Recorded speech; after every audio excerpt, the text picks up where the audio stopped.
Hello students, today we will discuss about toroid. Okay, yesterday we studied that about solenoid. Toroid is also a type of solenoid, but it has a shape of circle. Okay, that means toroid toroid is a hollow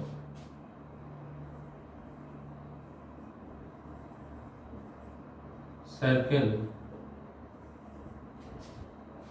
Toroid is a hollow circle on which a large number of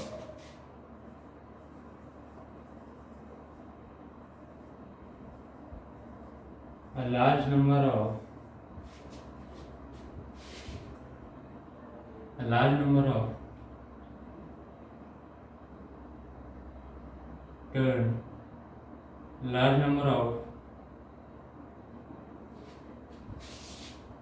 toroid is a hollow circle on which a large number of metallic wire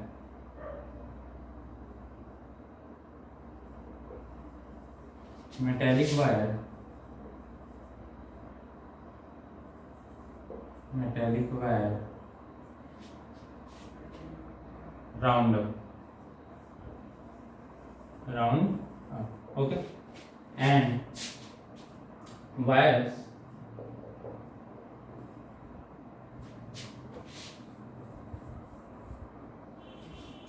rounded wires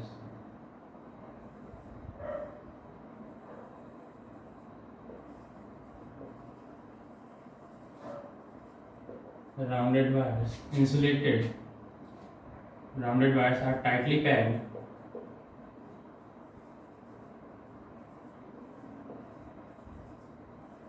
and insulated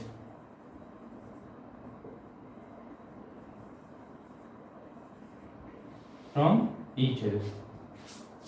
Insulated from each other. Okay. So this is the definition of toroid.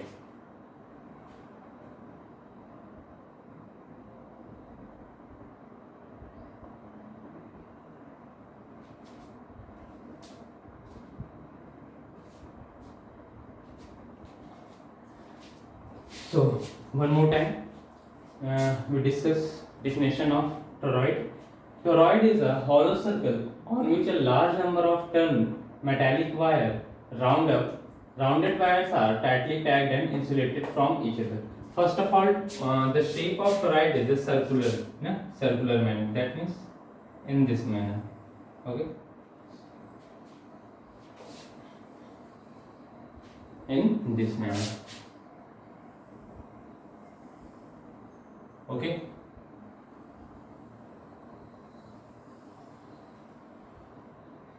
And when we rounded or wrap up it with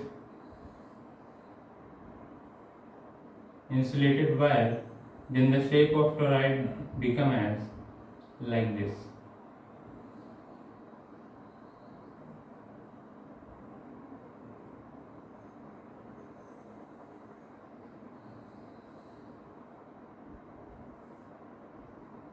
Like this.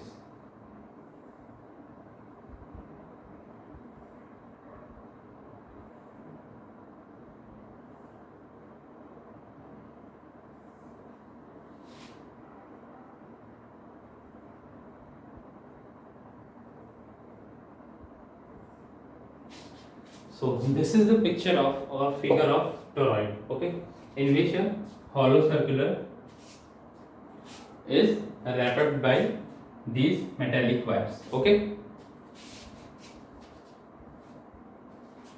this is the center of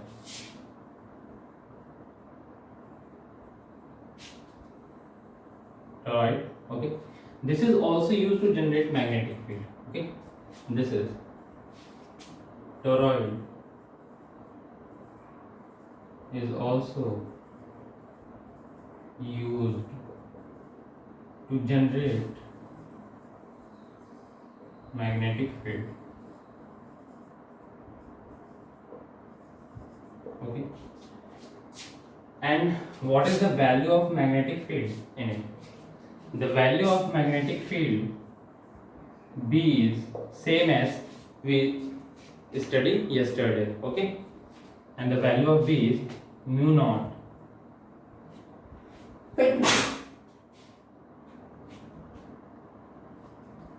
n into mu naught n into I. This is the value of magnetic field due to toroid. Okay. And what is the value of n? The value of n is capital N upon L. Capital N upon L. So, what is the capital N? Capital N is the total number of turn in toroid. Capital N is total number of turn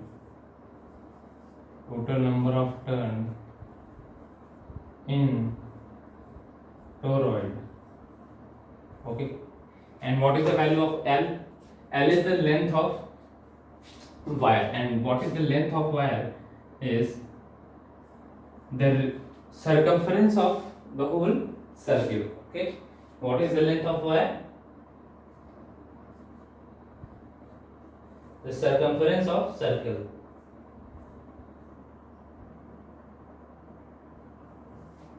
That means capital L is equal to 2 pi into R.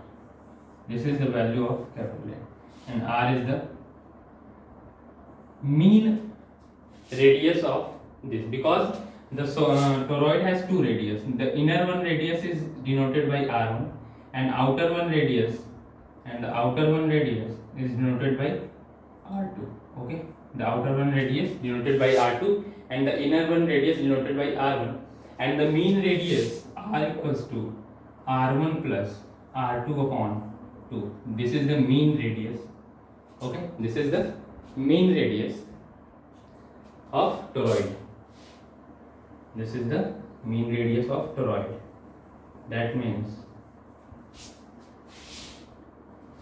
R equals to R1 plus R2 upon 2, where R1 is inner radius and R1 is inner radius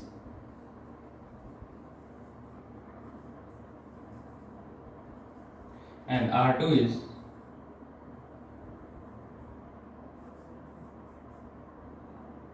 outer radius.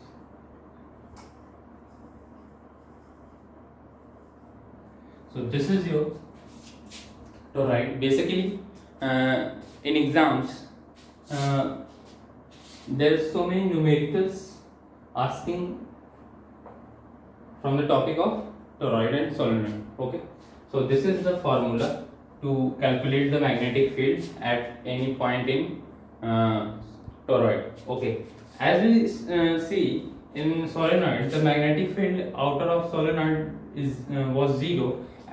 Same here, as there is no magnetic field in outer side of toroid. Okay, here that formula is also applicable.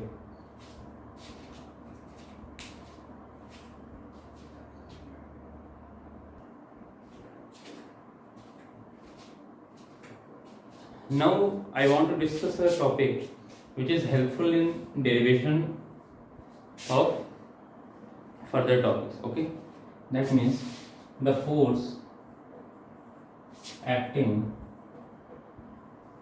on a current carrying conductor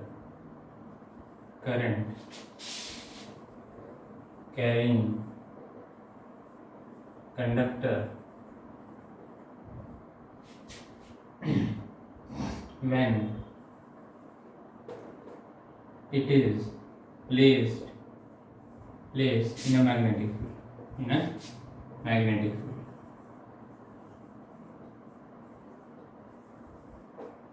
Okay, so what is the value of force acting on a current carrying conductor when it is placed in a magnetic field? That means if we imagine this is a magnetic field, this is our magnetic field, the direction of magnetic field. This is the direction of magnetic field, and current carrying conductor like this, makes angle theta to plane of magnetic field. This is the direction of magnetic field B. Okay, and this is a conductor which has a current I. Okay, flow through this conductor. Then the force acting on this conductor will be F equals to I, the current passing through that conductor, and the magnetic field IB, and the length of that conductor, that means the length of that conductor L, IBL, and sine angle between magnetic field and that conductor, that means IBL sine theta. This is the value of force which is acting on a current carrying conductor. Okay, I hope you understand. This will helpful in further derivations. Okay, that's why I decide to discuss with you.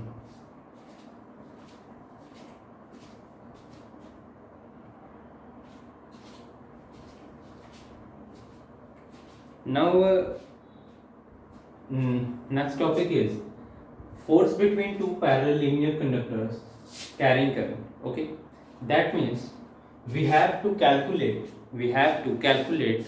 force between when two conductors like this and this having current in same direction, okay, or reverse direction, opposite direction,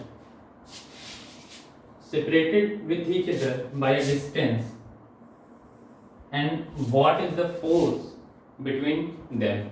Okay, this is our task, to calculate force between two parallel linear conductors carrying current. That means if we give it its name as AB and the name of this conductor as CD,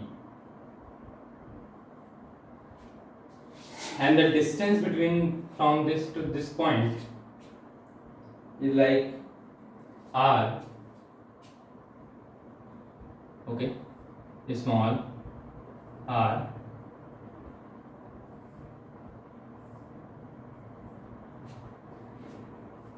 now imagine the current flow through AB is I1 and the current flow through CD is I2.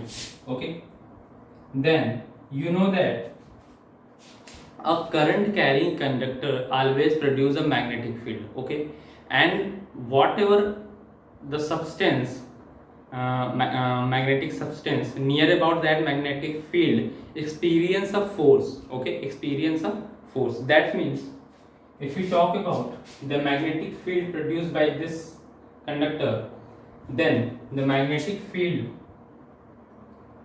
is in the direction of magnetic field we can find through right hand rule. Okay, and from right hand rule the direction of magnetic field will be downwards to the CD plane. Okay, a plane which has CD, then the magnetic field direction due to current flowing in AB is downward direction. ये जो B की direction होगी ये क्या होगी, downward होगी, CD के downward होगी. ओके, एंड जो फोर्स इस पर एक्ट करेगा वो टूवर्ड्स AB होगा. That means this force will be F2. Okay, now what is the pattern of magnetic field? What is the pattern of magnetic field?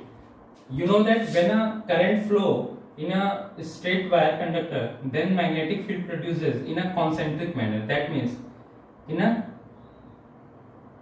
same center having different radius. Okay, same center having different radius. So this is the field pattern of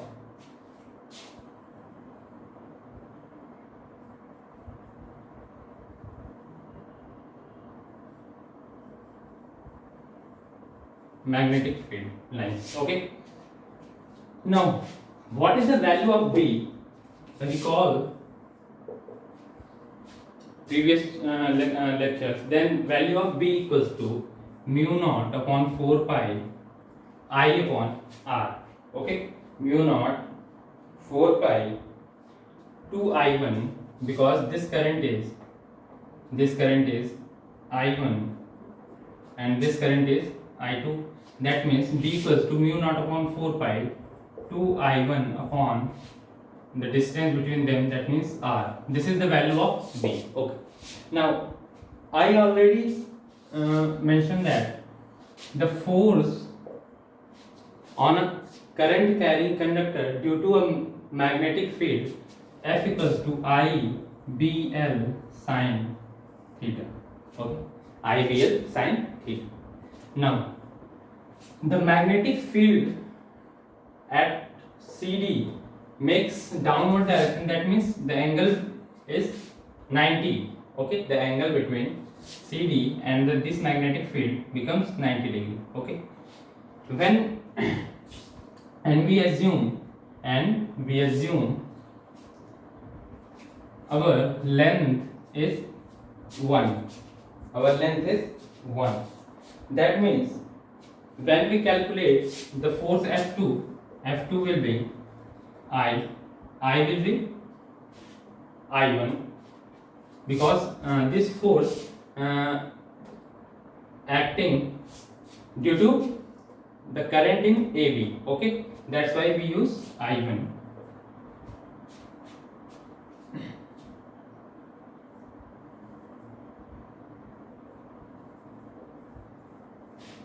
That means this term becomes 1 and this term becomes I and B, and the I is I1, that means B. Okay, and put the value of B from equation number 1 in equation number 2. That means F2 will be equals to mu naught upon 4 pi to I1 square upon R. This will be the value of force acting on CD. Okay, this force, the direction is towards AB. The direction of this force towards AB. Okay,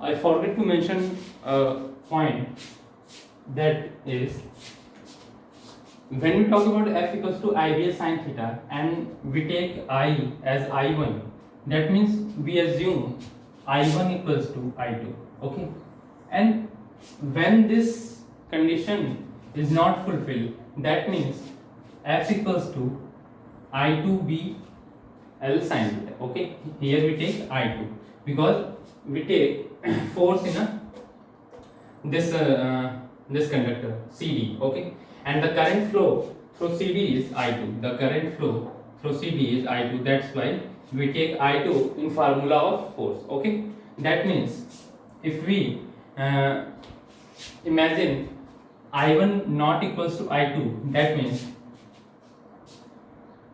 this F equals to becomes I2 into B. Okay, that means F2 equals to I2 into B, and when we put the value of B in this equation from equation number 1, then this equation become simple I1 and I2. Okay, I1 and I2.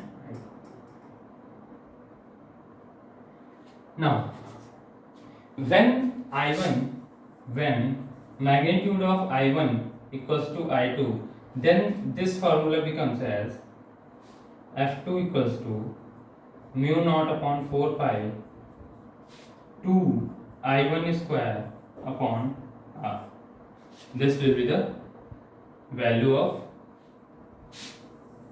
force. Okay, so I hope you understand. Now this same type of force produced by CD on AB, okay, due to current I2। तो अभी इस बार क्या होगा कि जैसे हमने CD पर force के डायरेक्शन को निकाला है और फोर्स निकाला है due to current carrying conductor AB, वैसे ही हम AB पर भी फोर्स कैलकुलेट कर सकते हैं due to current carrying conductor CD, okay. तो उसकी फोर्स की डायरेक्शन क्या होगी, उस फोर्स की भी डायरेक्शन इस डायरेक्शन में होगी, that means F1, that means F1। तो उस टाइम पे क्या होगा कि सेम यही फार्मूला हमारा निकल के आएगा, और इससे हमें पता क्या चलता है कि when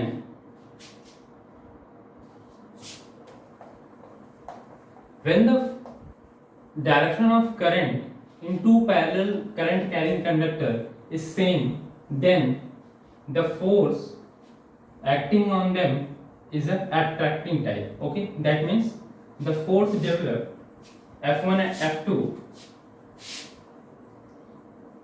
will be in opposite, will be in, that means when I1 and I2, I1 and I2 direction is same in both parallel conductors, parallel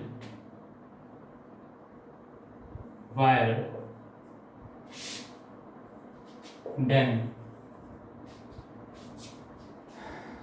the conductors attracted, then conductors attracted towards each other, okay, towards each other, okay. So this is the conclusion we find out, okay. So I hope you understand the force between two parallel line conductors carrying current, okay. This is your derivation.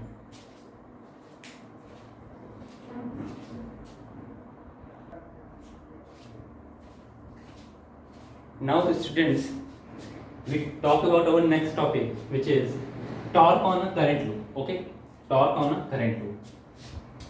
So this is the figure which help us to derive the torque in a current loop, okay. As you can see, this is our current loop, okay, this is our current loop. That means the current loop basically forms a rectangle which is A, B, C and D. This is make a current loop, okay, and this is our poles of magnet and north pole and south pole. And you know that when we place two poles, then a magnetic field automatically produced by these poles and cut through this loop or passes through this loop, okay. Now I told you already that the force exert on a current carrying conductor when it placed in a magnetic field is I BL sin theta, okay. And we know that if we put theta value as 0, then sin 0 becomes 0, okay. Because the field direction of magnetic field direction is like this, because from north to south pole, as you know, magnetic field lines generate from north pole and ends in south pole. That means these field lines exert no force in the branch of BC and AD, because these branches makes zero angle with magnetic field. That means if magnetic field produces and pass through it, then this arm is parallel to that magnetic field, okay. This arm is parallel to this magnetic field. That means AD, that means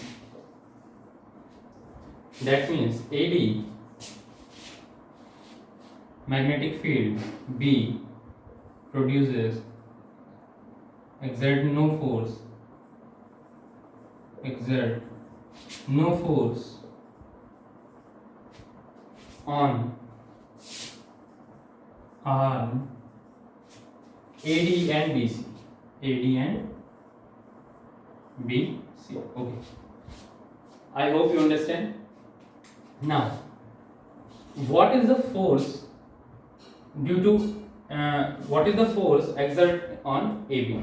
The force exert on AB is F1 equals to IBL, because sine theta becomes 1, because theta here, theta makes 90-degree angle with magnetic field. Okay, that means the force on AB is F equals to I, B and L.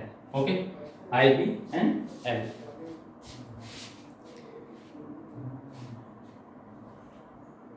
And what is the value of L?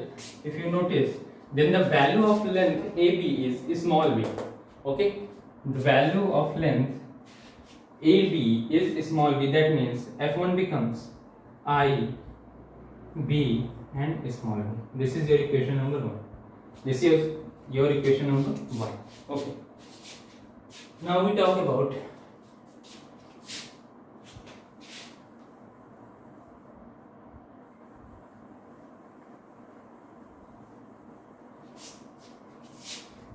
talk about force exert on DC. Okay, that means F2. That means F2. F2 is the force exert on DC. F2 is I, B, L, and this will also have the length of DC is B. Okay, that means this will be also IB and capital B. This is equation number 2. That means the magnitude of force 1 and force 2 are same, but the direction of force is opposite. That means the net force will be 0, because the magnitude is same, and the force is equal. Okay, the magnitude is same and the direction of force are opposite. That means the net force is 0. Now, what will be the torque on this loop? The torque on this loop will be due to the force unbalancing in arm AB and DC. Okay. Now, first of all, we talk about torque 1. That means tau 1. You know that the general formula of torque is F into D. Okay. And what is the value of D? The value of D means the branch and the distance of this branch from a point where loop can be moved, or a fulcrum. That means if we draw a general diagram of our loop, when in this branch the force acting F1 in this direction, and in the branch DC the force acting in this direction, and the total distance between them is a, small a. Then if we denote a middle point which is named as M, then the distance from F1 to M is a by 2 and the distance from F2 to M is a by 2. Okay, that means our distance D is a by 2. That means the tau 1 becomes F1 equals to IB, I capital B small b into a by 2 This is your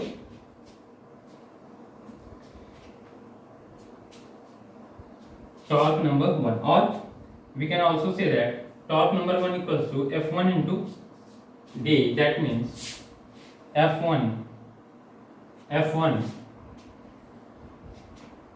upon 2. F1 A upon 2. Okay.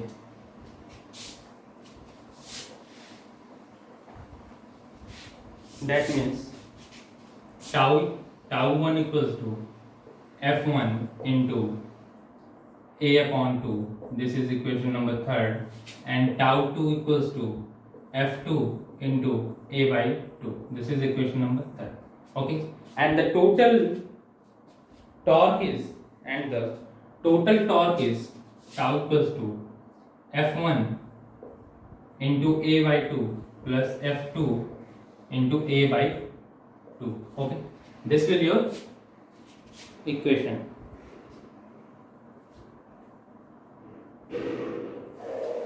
Now if I calculate this equation, then the value of F1 is IB, I capital B small b, that means I capital B and small b into A by 2 plus I capital B small b into A by 2. Okay. So what will be the answer is 2